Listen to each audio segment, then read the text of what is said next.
You're listening to Death of the Reader. Flex and Herds here for your Murder Mystery World Tour, and we are here in our final week discussing Robert van Gulik's The Chinese Gold Murders, all the way to the end of that story, full spoilers. And Herds! Flex? What's going on? I enjoyed this a lot. I'm glad you did. I don't think that's a controversial thing to say at all. This book's just a really fun time. It is genuinely really impressive for how straightforward a lot of what goes on in this book is, how much depth it manages to extract from that in the final chapters by not actually doing that much. Like, I have walked away with so much to appreciate, even though the actual writing itself, it's a little patchy. There's some parts that feel like they've been translated through several languages, even though I don't feel like that's the case. Like, he's a Dutch diplomat, and they're supposed to learn how to read English over there, is what my understanding. That's what I've been told. That's my understanding. So I don't know why. Paul Meader, who wrote the theme song for this here program, actually told me that because he used to live in the Netherlands. Well, there you go. There you go. I've only been there like once for a wedding. Blame Paul if I'm wrong, is what I'm saying. Blame Paul. Blame Paul. Or blame me, because I have some Dutch heritage in there. I should know what I'm talking about. I definitely don't. I only know Uma and Upa. Those are the only words that I know.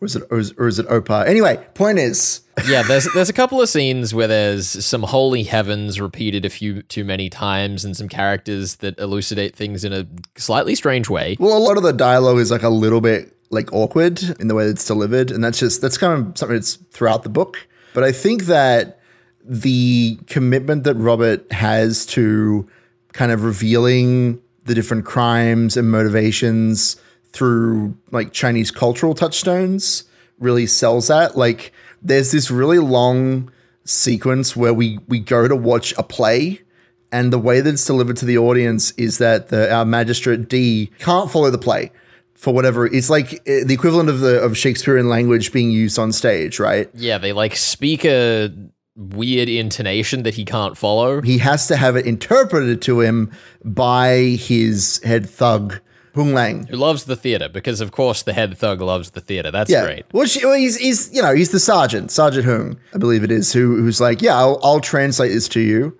And so you have those three different layers of like Judge D solving the mystery and the play and the translation of the play. But also there's this guy at the crowd who keeps yelling at them because they're making so much noise. He's like but he also like chucks orange peels. He chucks orange peels at the judge. And then at the end of the play, when he realizes who he's been throwing oranges at, that he's been throwing it at the magistrate of the district, he's like, oh, maybe I shouldn't have done that. It's this really awkward sequence of events, but it does lend to the idea that this is a public place. We're showing off this cultural aspect of the city of Penglai, which I like a lot. It's so weird too, because the play and what happens in it feels by description pretty straightforward.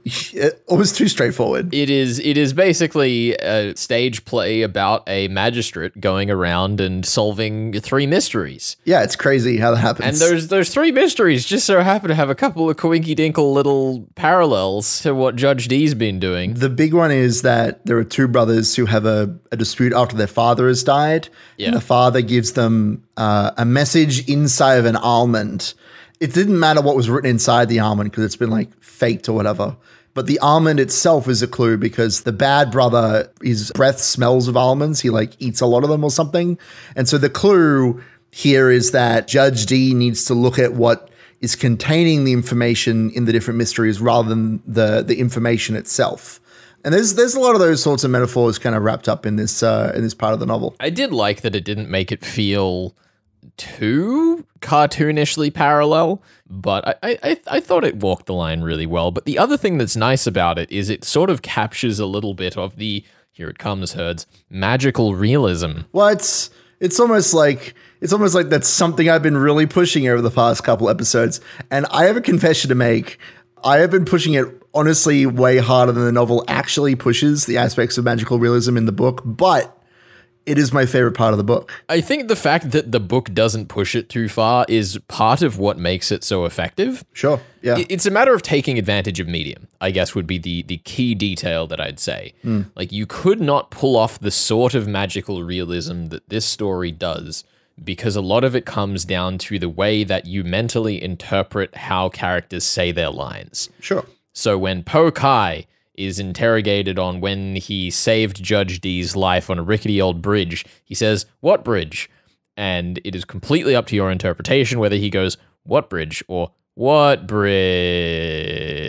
It's not subtle, but it is restrained in a way that allows you as the reader to sort of choose your interpretation, which I think is one of the most fun ways to do magical realism.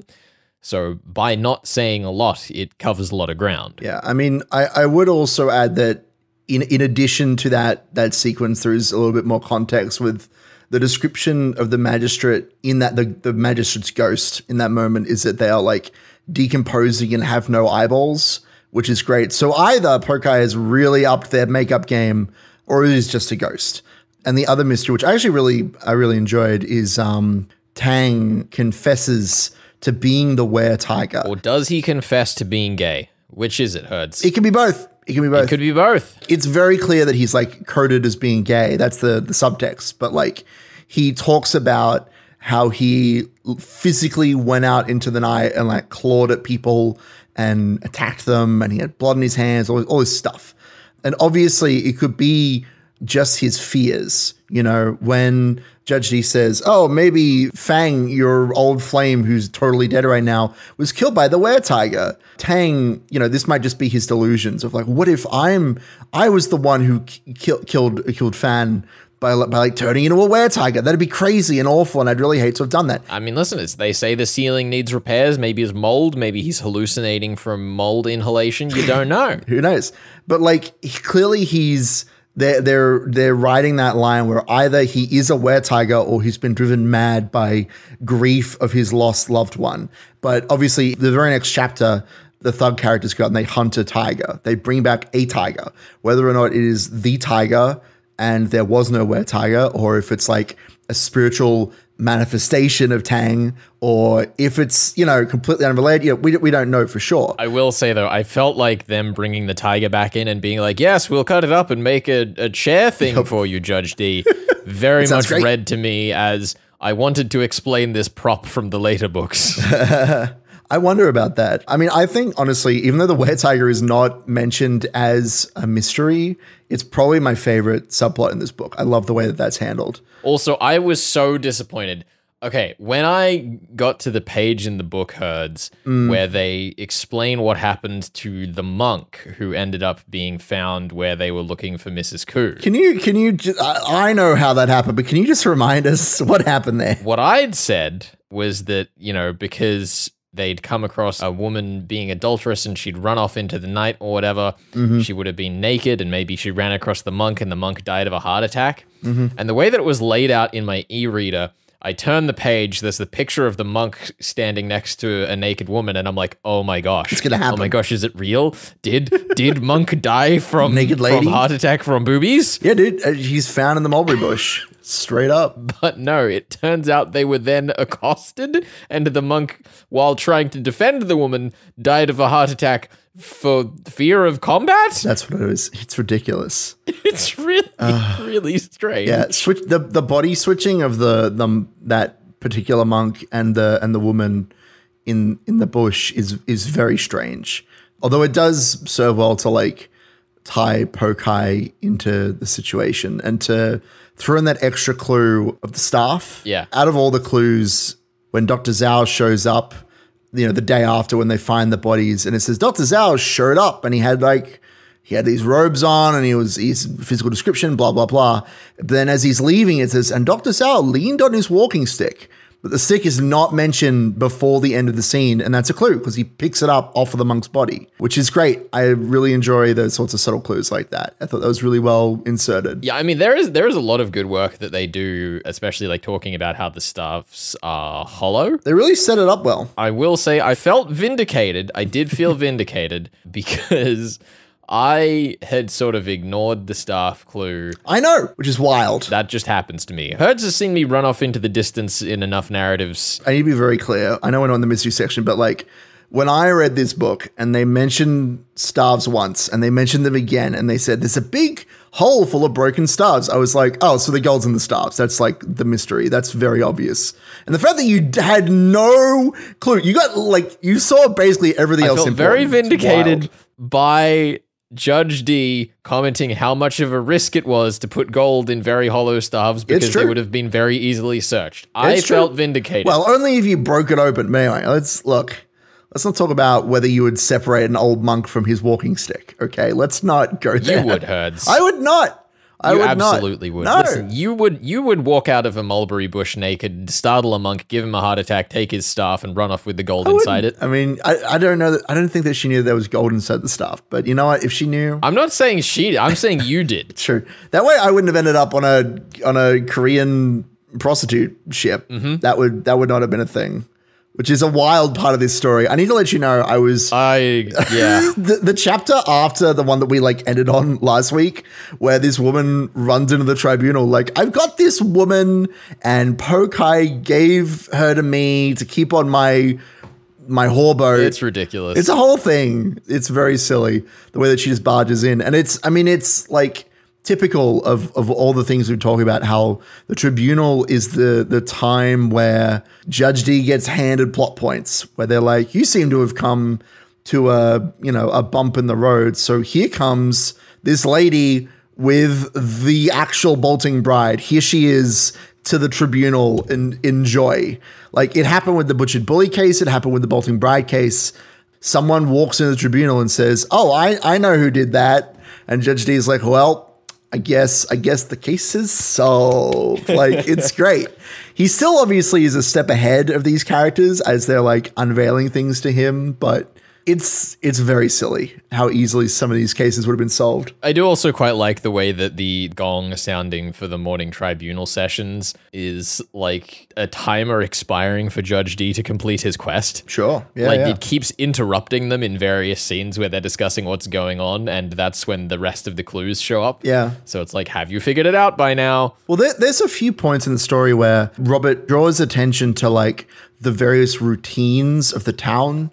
Like there are a couple of times when they talk about characters needing to have their afternoon rice or their evening rice, and that serves as like a cutoff point for scenes. It's a very natural way of kind of breaking up those scenes, I guess, to be like, yeah, these are the natural stopping points in the day where Judge D would go and have lunch and try not to think about the mystery for a while. But of course, it finds him inevitably. Who knew that we had to go back to something dynasty China to discover work-life balance? The Tang Dynasty. But he died. Yeah, he died. He was the founder of the dynasty. The Tang Dynasty, or the Tang Empire, was an imperial dynasty of China that ruled from 618 to 907 with an interregnum between 690 and 605. What is an interregnum? What is that? Anyway, I'm very curious now. I'm here to ruin jokes. That's all I'm here for. I suppose Herds, with that atrocious joke out of the way. I love jokes. We should wrap this part of the discussion here and head on over to the mystery section. Also known as a bit. Yeah, I think we should talk about the bit dynasty. No, we should talk about how many points you're getting. Because I'm very curious. If I walk away with one, I'm happy. I want to see how we're feeling. I want to see how you feel, because you're not getting 3. Let's put it that way. I agree. No, do not give me 3. That'd be a sham. You'd completely undermine everything that this show stands for. All of the well-documented principles that we stand for. I would just ruin all of them. Exactly. This is Death of the Reader, your murder mystery world tour here on 2SER 107.3. We are discussing the Chinese gold murders by Robert van Gulik. Stick around, more to come on your murder mystery world tour. Interregnum.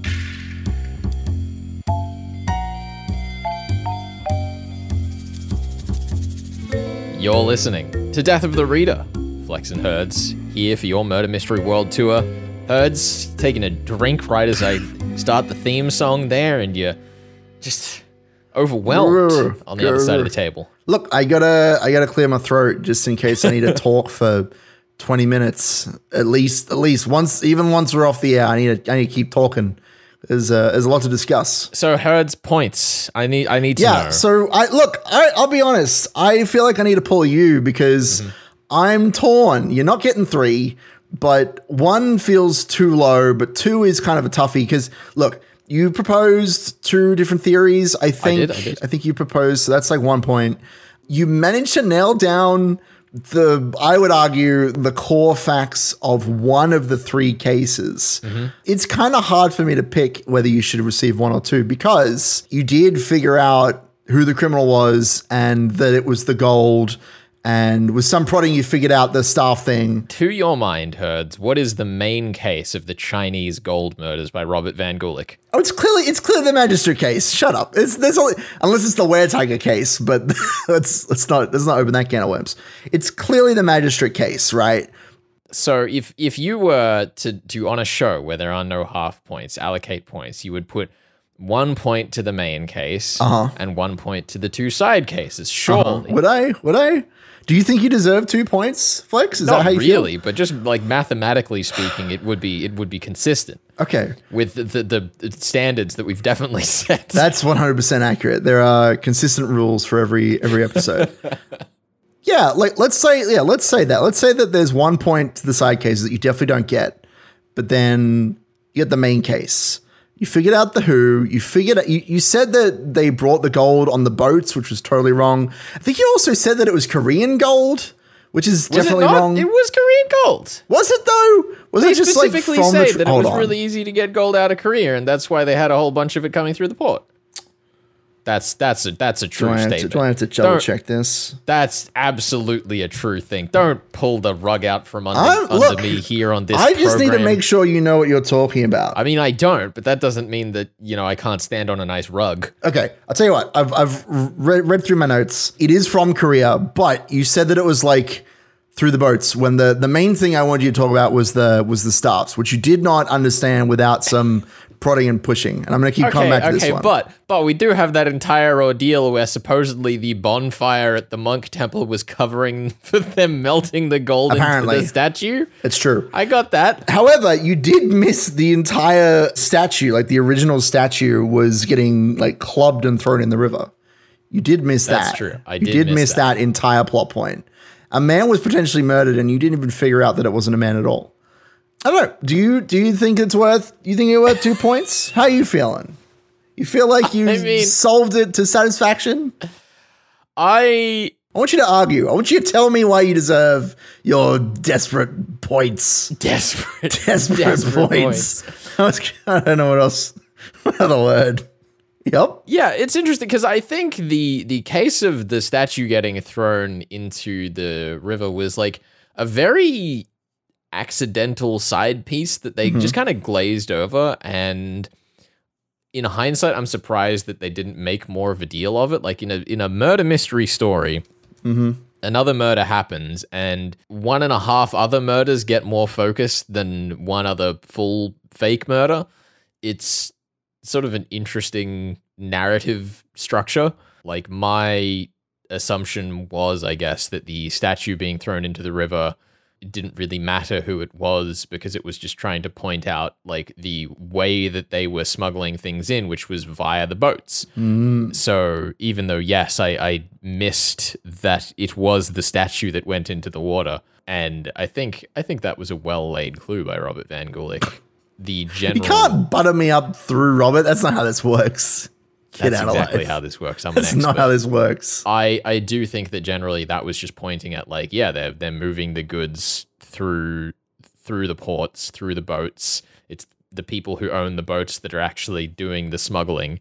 So I don't know. I think it depends. Are you feeling tough or are you feeling soft, Herds? Because I said at the start of this year I wanted to fight tough. I wanted to fight dirty, in which case I would absolutely not give me the 2nd point this week. But you've been such a lovable bear, giving me charity points all of this year, and you got to be consistent. Do I have to be consistent? Do I have to make up for my previous niceness by being cruel? Also, to be very clear, just so that nobody gets the wrong idea, it's not another statue. It is the mold. Yes, because it's like the pottery and stuff that they trod through on the shores of the canals. Of the then crafted gold statue. I just want to be very clear. So be very clear so that nobody can question my authority on how well I know this book, which is very well. Back to front. I'm not rereading the book as we're doing the episode.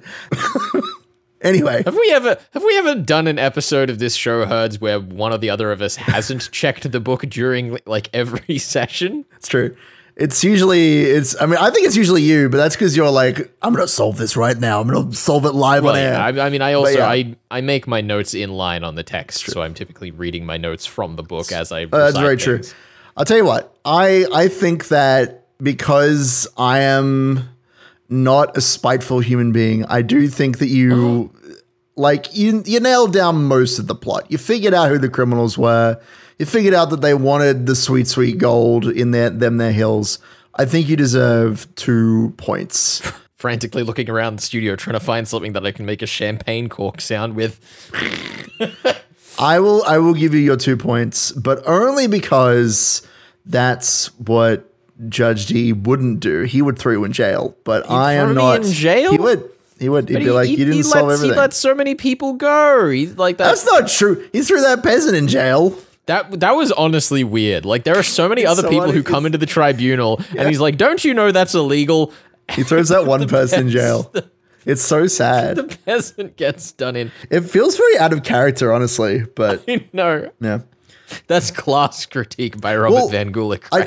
I do think it's interesting because I want to talk about the postscript just briefly, where honestly I've been getting a lot of the information about the district magistrate and how that all works. But Robert points out that the way that he treats Mrs. Koo in the start of the solution chapters, who is no longer suitable to be a bride by Chinese law and by the laws that they have, by the Confucianist doctrine, she's supposed to commit suicide. That is like what their laws state. But Judge D says, well, I feel like you have learned a very valuable lesson from your time. As long as you mentally didn't commit adultery. Yeah, well, that's the thing. It doesn't count. It's kind of a weird thing, isn't it? Because Robert says that part of the book is progressive for the time, which I think is like accurate.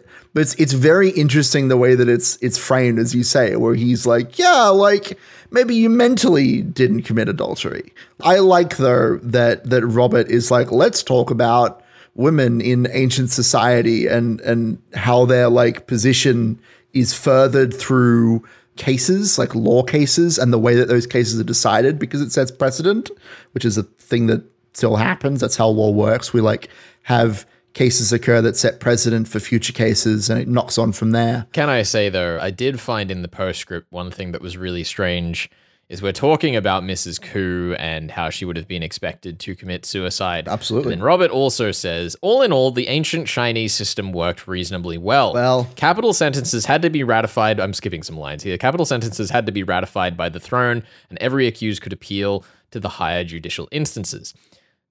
And we're at once talking about how it was like progressive of Judge D to forgive a woman from having to commit suicide, but then also talking about how the system worked well because capital punishment had to go through higher authorities. And it's like, well, if we're bypassing the higher authorities by just expecting people to kill themselves, that doesn't really sound like the system's doing much of the work. Yeah, I mean, it's one of those things, isn't it? Like, I don't mean to derail the conversation to talk about the effectiveness of Tang Dynasty law, but it was just very weird framing in the postscript. I mean, it's emblematic of the complicated intersection between personal and governmental policies, right? Like that's what that is.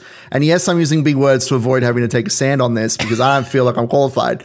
But like, it's true. That's what Robert is interrogating. It's true. He's like, personal politics indicate that you should do this, this, and this thing. Religious beliefs say she should commit suicide. But then if a governmental body comes along and they're like, well, your like personal code says this, but I would like to suggest that you don't commit suicide and do a bunch of other stuff. Yeah. Instead, She's like, yeah, that like it overrides her personal code in the scene, which is very interesting. I completely agree with everything you're saying. It's just bizarre that Robert does choose to take a stance and through his own framing undermines his own stance. He does. Shout out to Robert van Gulik. Look, he's a diplomat. He's not a philosopher. It's true. And besides, all philosophers in this story get totally just destroyed, which is great. Just hosed. Yeah, it's great. Shout out to Dr. Zhao, who we haven't really talked Although about. I do love, just as a final note of pleasantry, I love that we're introduced to Po Kai and his poetry and his singing through Ma Jung and Xiao Tai, who are like, it was hideous, it sounded horrible, it grated my ears, I never want to hear it again. And then everyone else through the entire story is like, it's beautiful, he's the greatest poet I've ever heard, I love the sound of his voice, I wish he'd lull me to sleep every night. And can we also, just because I like talking about how clever this book is, can we talk about how idea of the were tiger and the idea that a man could have two forms and the fact that Po Kai is the one singing about the moon, it's clearly supposed to be foreshadowing that he has two forms, both as himself and his more supernatural form as the ghost. It's so good. There are so many. Yeah, it's just a lot of good little things, right? Like this book is full of really, really clever structural clues using small details. And the dialogue is a little clunky. The writing's not the smoothest. It's charming though. Gosh, is it worth? Yeah, it's really charming. I'd really strongly recommend that you read this book if you haven't, and check out the other Judge D books, because I'm sure they're just as amazing, if not more. Look, who knows? Maybe this is the worst one. We just don't even know. Well, Herds, speaking of beautiful, beautiful, strapping young lads. Yeah. What are we doing next week on the show, Flex? Hit me with it. I'm ready. Well, we're not doing Jim Noy, but we are reading his book, The Red Death Murders. I'm honestly disappointed, but I mean, look, the book sounds good too. Tell me about The Red Death. What are we doing? What are we in for? You'll remember, Herds, this happened off microphone when we were covering the last book that we read with Jim Noy, Murder on the Way by Theodore Roscoe. He spoke to us a little bit about how Edgar Allan Poe's The Mask of the Red Death would make such a good murder mystery. Crazy idea. Little did we know at the time, Herds, that Jim Noy was in fact working on that exact story, which he published as The Red Death Murders, and I said it was one of my top 10 books of last year. I stand by that claim, and I thought, Herds, it's finally time to get you to read this damn thing. I've been wanting to read this book for a while. I'll be real with you, but I've been putting it off because I knew that you'd read it and someone's going to solve the damn thing on this show. So it might as well be me. So I'm going to pray. Weird, slightly supernatural atmospheres in big, complicated houses. That's the theme of the time. It is. That's supernatural. That's the current leg of the murder mystery world tour that we're on. Becoming rats and murdering duchesses. I'm familiar with the time period. We will be reading something that I want you to actually choose for me, Herds. What does that mean? So Jim Noy has done something really, really, really cool and broken the parts of this book up so that we can either read a tiny little bit or like 2/3 of the way through the book in the first week. What? No. What do you mean?